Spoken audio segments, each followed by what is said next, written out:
All right, ladies and gentlemen, welcome back to the channel again. Thank y'all so much for coming over. So, I guess some news has came out about the juror that they were talking about. They might have to remove. It says here, Sean Diddy Combs trial. Judge, attorneys discuss undisclosed problem with a juror. Now, I don't know what this problem is. I said this case has been pretty crazy. As of today, I feel like I still don't know which way it's going to go. Jane has still been testifying. She's been on this stand for I don't know how long now. You know, some of the stuff she's saying, you're like, damn. And then some of the other stuff she's saying is like, uh-oh.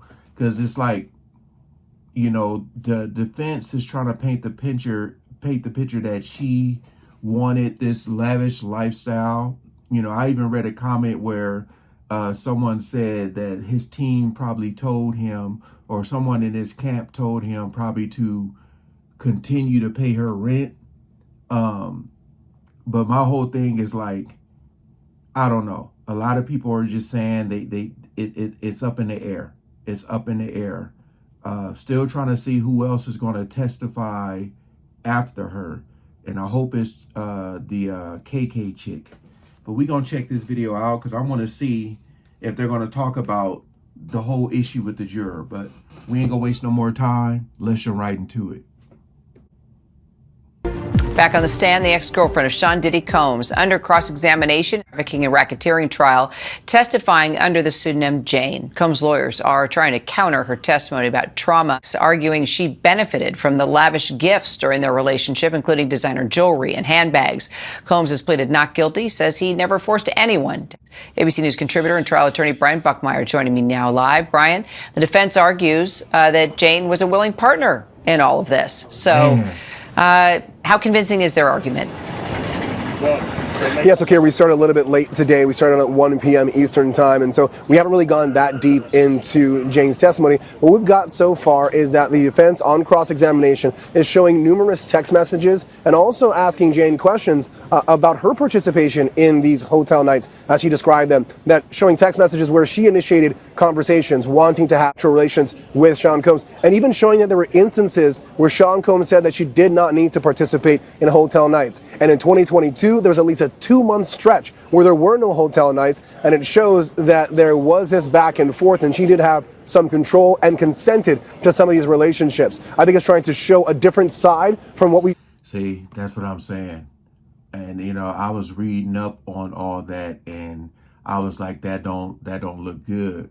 But like Cassie talked about how she initiated things because she wanted to continue to please him, you know, because he's very moody, you know what I mean?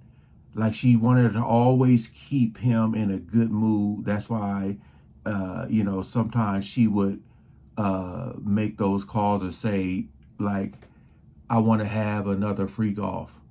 But I just feel like right now, with Jane, I mean, I do find it a little different from Cassie, just because Cassie at the time was so young, you know what I mean?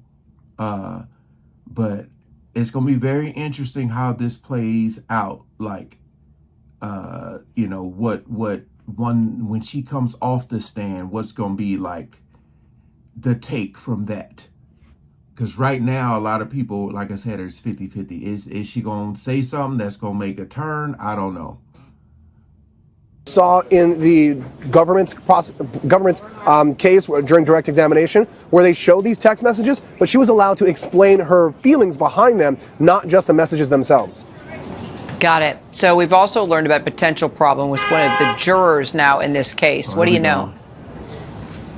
So juror number 6 is a 41-year-old African-American or black male who, during voir dire, said that he knew some of the facts of the case, but he could put that aside and still consider the evidence in this case. Now, it seems like the AUSA or the government has come forward and said that there seems to be a lack of candor. Now, lack of candor is a very legal phrase. It doesn't necessarily mean that a person is lying intentionally. It could mean that you are omitting information, both with or without intent. Like if someone was to ask you, what'd you do today? or what'd you eat for breakfast? And they just said, well, I only had one piece of toast. Them neglecting to say what they drank or whatever it may be is not necessarily a lie, but it could be considered lack of candor. So there's a broad sense as to what this could be. But Tenny Garagos pushed back on the AUSA's reference to the lack of candor and said, this is a thinly veiled attack to try to knock off another African-American juror on the jury. And the judge is going to listen to both sides, see what the issue is, and ultimately decide if an alternate takes juror number 6 spot in this case.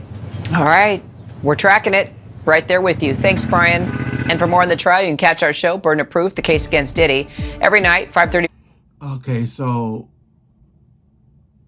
of course the alternates have been keeping up. I don't know, man. It's like you never know. You just never know. It's like when I wake up, you know, the trial is going on because, it's in New York, so you got the time difference and stuff. And I kind of like wait for some of the news to break. I'll go online and, I'll type in Diddy trial and you just see all these articles pop up. I try to go to the one that has the most information that I can read in the most professional way. But like, it's like you'll talk about it and then, the testimony continues because they got to do their cross-examination. And then it's like, dang, now this has came out. But I just don't know, man. Early on, like before Jane got on the stand, it was looking really bad for him, but she has said, stuff like, what did she say? I don't want to misquote, but yeah, I just don't know, man. But like when you talk about moving a juror and, this late in the case, and I just, again, if Christina Quorum, KK, gets on the stand, unless she gonna like plead the fifth or something, boy, it's gonna be oof, because she, again, was right there. Those text messages really messed her up that she was sending to that hotel security guy.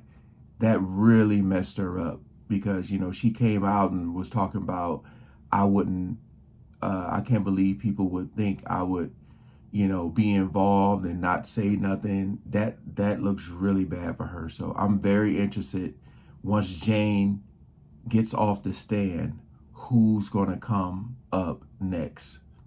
But okay, so we'll see if they end up switching out this juror, but I thought it would be more to it. But hey, again, appreciate you guys coming over and watching, man. Peace out.